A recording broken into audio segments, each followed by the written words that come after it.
If there's a leader watching today saying, I want to explore this emotional intelligence side of things more, what advice would you give to them?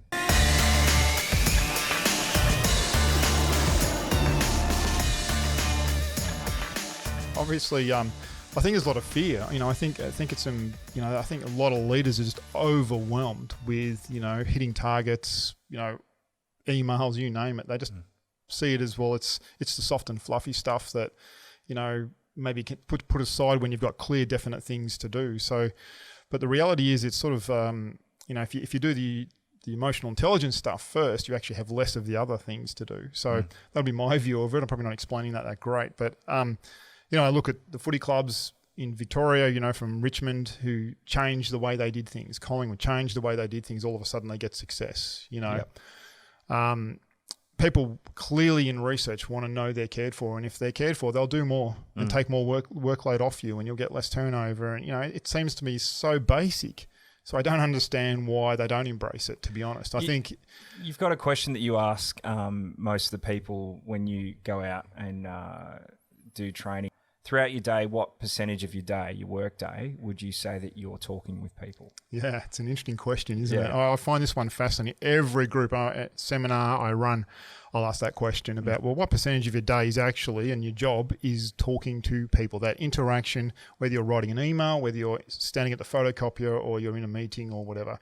The average answer is 85 to 90%. This is in subjective interchange between two people. And so if people don't think that emotional intelligence isn't involved in your success, they're crazy. I mean, nearly every leader, most leaders are saying 95% of their job is talking to another human being. And the subtle art of understanding how to influence, how to get people on side, how to break down barriers, it's all emotional intelligence. Yeah, that's brilliant. That's why it's linked to leadership success. But, it's because it's ambiguous for a lot of leaders, they get scared of it. Yeah. And, but, I guess my skill is making it unambiguous. So if you were to work with a team to help them build resilience, where do you start with that? I'll firstly find out what's going on. So generally it's purging what's happening and getting the real information out. So perceptions, assessments.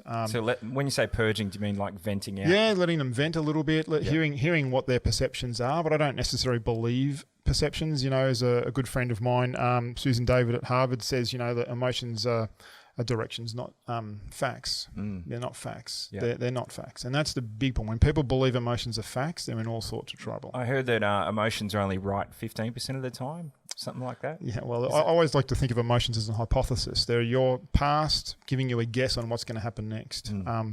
So they are a hypothesis. They're still data. They're still interesting. Yeah. And they still could be right, but quite often they're over-exaggerated. They're not accurate. But we're emotional beings, so it's always going to play a part in it's an important the interactions that we have. Yeah. It plays all a part.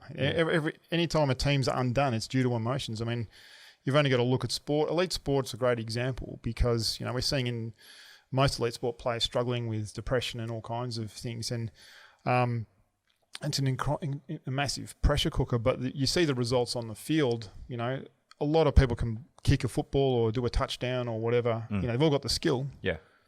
They can all get the fitness. We can all do the weights. So what's the difference between elite and non-elite? Yeah, it's mental. It's resilience, and that's why, I guess Richmond have been so successful lately. Yeah. And Collingwood not so successful. Yeah. Sorry. I know you're I'm sure a Collingwood the same in supporter. NRL and various other codes, but, it's universal. Same in corporate teams.